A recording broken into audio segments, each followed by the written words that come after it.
All right, confession time. I used to hate in-ear monitors with a passion. I mean, like full on, get these things out of my ears. I feel like I'm playing inside a fishbowl kind of hate. But now, I can honestly say I wouldn't go back. Let's talk about it. Now, when I first made the switch, I grabbed the cheapest pair of in-ear monitors that I could find, thinking, they all do the same thing, right? Wrong. Very wrong. The ones that I had were very cheap, skull candies.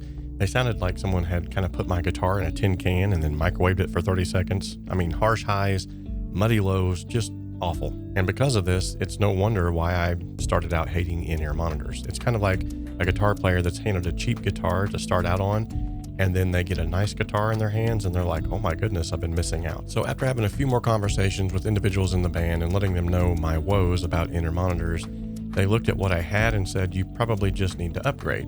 And I didn't realize how much I was missing until I got a good solid pair that actually sounded good. So this is the first pair that I got from a company that I believe is called Basin. And they were about $50 back then, which really I was kind of like, man, that's kind of steep for a set of headphones I'm just going to throw in my gig bag. But once I put these things on, got them in my ears, I was like, okay, I'm seeing the difference. And if you have used normal earbuds in the past and maybe you're thinking, why do I need to upgrade to in-ear monitors? I mean, it's the same thing. It's actually not. And one of the things that in-ear monitors have that normal earbuds don't is just this simple little sort of like bendable piece that goes around the ear from behind. Now, this is huge because if you're a guitarist, you don't want that cord draping in front of you and dangling onto your strings. Maybe you're trying to hit a good solo lick and you really want that to ring out, and then the cord from your headphones hits that string and now it's dead or it makes some weird noise. So what you want to do is you want to get some of these where they can actually go behind your back, run up the back of your suit coat in my instance, or maybe up the back of your shirt, and then they come around and they just tuck in to the ear, and they utilize this to actually hold it into the ear. Now, the reason we're making this video today is because I actually wanted a second pair, because if you just seen my previous video where I just installed an in-ear monitor system here in the studio, I know I went from hating them on the stage to installing them in the studio as well.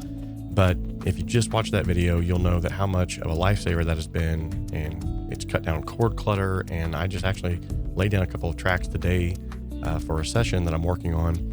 And it was a breeze being able to pretty much just push my chair back as far as I needed to go and not have to worry about a cord. Okay, back to the second pair of in-ear monitors that I just upgraded to. These things are either KB Ear or K-Bear, however you want to say it. I believe it's KB Ear. And these things are absolutely gorgeous. And not only do they just look really good, but they sound amazing, and they're actually cheaper than my previous brand, which I was kind of let down because I was like, I paid more for those and these sound better. So I'm going to put up on the screen now exactly how you install these, and we'll do a quick unboxing so you can kind of see what comes in the box. But if you're looking to upgrade and you want some in-ear monitors that not only sound good but they look great, I'm definitely going to recommend these things. The KB02 wired headphones bring a fresh take on in-ear monitors by integrating bone conduction technology, enhancing low frequencies and overall sound immersion. Now, this feature not only makes music more engaging, but it also ensures a richer, more dynamic listening experience overall. Now, at the core of the KB02s is a 10mm beryllium-plated moving coil unit paired with a 10mm elastomer diaphragm. Unlike other models, the diaphragm is strategically positioned closer to the nozzle, and this placement minimizes standing wave interferences, resulting in crystal clear high frequencies and improved vocal clarity, which is ideal for genres like R&B, folk, chorale music, and gospel. When it comes to build quality, these things are rock solid with a resin shell with 3 different color variations that come in a mesmerizing quicksand sort of texture. The ones I have are called Crystal Violet. They also come in a misty blue and a maple brown. After extended use, I can say that these definitely fit securely and comfortably in your ear, and I've had no adverse effects using them for prolonged periods of time. So included in the package is the KB02 in-ear monitors, that's 1 pair, 9 ear tips, 3 pairs per collar, a replaceable 2-pin cable, the user manual, and it also comes with a 1-year replacement service. Overall, the KB02 in-ear monitors deliver excellent sound quality, ergonomic comfort, and a stylish design. And with their price point, it makes them a compelling choice for anyone who's looking for a great set of in-ear monitors without breaking the bank. Now, as said before, not only do these look better because, let's be honest, I like my gear to look cool, but they actually sound wider, clearer, and way more natural to me. It's like I finally have my own custom mix that doesn't sound like a 2001 MP3 file. Now, of course, even with a good pair of in-ear monitors, there is an adjustment period. And that's one thing I would like to speak to those of you in the audience that maybe you're still on the fence about using in-ear monitors. That whole I can't feel my amp thing, it's real. And I understand the struggle with that.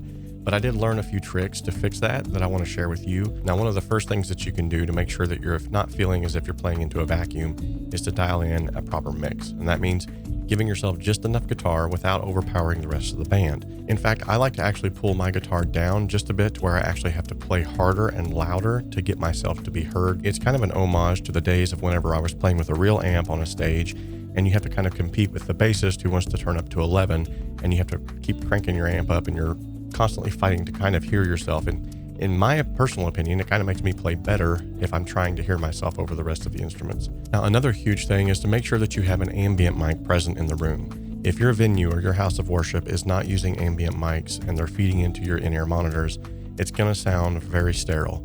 However, if you can blend in just a little bit of an ambient mic, it's going to make you feel like you're actually alive in the room with the rest of the band. And it's also going to give you that feel that you don't have the in-ear monitors in at all. And let me tell you, when you get this right, it's an eye-opener.